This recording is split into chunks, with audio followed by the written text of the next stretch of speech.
आज विरोधकांनी इथे पायऱ्यांवर आंदोलन केलं. आधी नीटचे पेपर फुटले, त्यानंतर आता TETचे पेपर फुटले. काय सांगाल यावर? नीटचे पेपर असो 2-4 वेळा फुटलेले आहे, TETचे पेपर फुटलेलं आहे, MPSCचे पेपर फुटले. म्हणजे वारंवार ह्याच घटना इथे घडत चाललेत.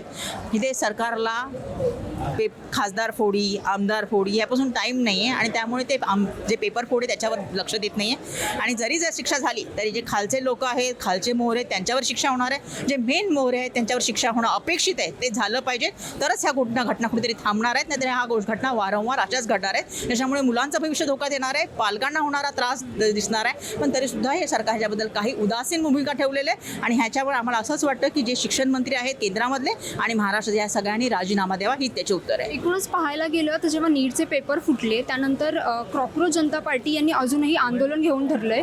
त्यानंतर आता ते आंदोलन खूपच पुढे गेलंय आणि सगळेच जण आता केंद्रीय मंत्री शिक्षण मंत्र्यांचा राजीनामा मागतायत. पण हे कुठेतरी त्यावर दखल घेतली जात नाहीये. यावर काय?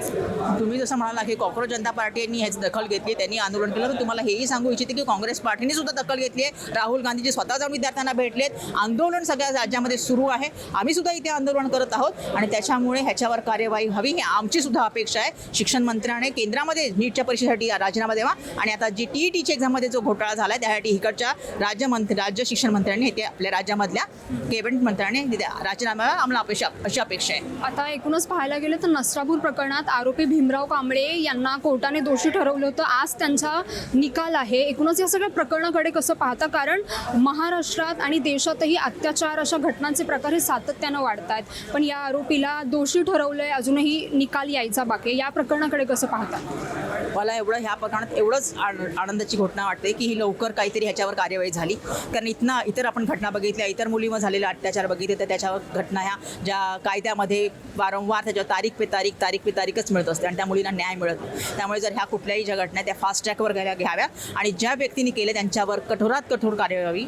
हा जो व्यक्ती आहे ती व्यक्ती एक विकृत व्यक्ती आहे, विकृत मानसिकतेची व्यक्ती आहे. तिने 80 वर्षाच्या वृद्ध महिलेवर सुद्धा बलात्कार केला होता, तिच्यावर सुद्धा अन्याय केला होता, चाकूच्या धाकाने किंवा कोयत्याच्या धाकाने. आणि ह्या बाळाला सुद्धा त्यांनी जे अत्याचार करून मारून तिला ते शेणाच्या ढिगाराखाली. म्हणजे इतका विकृत माणसाला नक्कीच फाशीची शिक्षा व्हावी. जी कठोरात कठोर शिक्षा आहे ती द्यावी अशी मला अपेक्षा आहे. खूप खूप धन्यवाद मॅम. तर एकूणच आपण पाहिलं काँग्रेस आमदार ज्योती गायकवाड यांनी नसरापूर तसेच TET पेपर फुटी प्रकरणावर आपलं मत व्यक्त केलं. मी जान्हवी जाधव, मुंबई.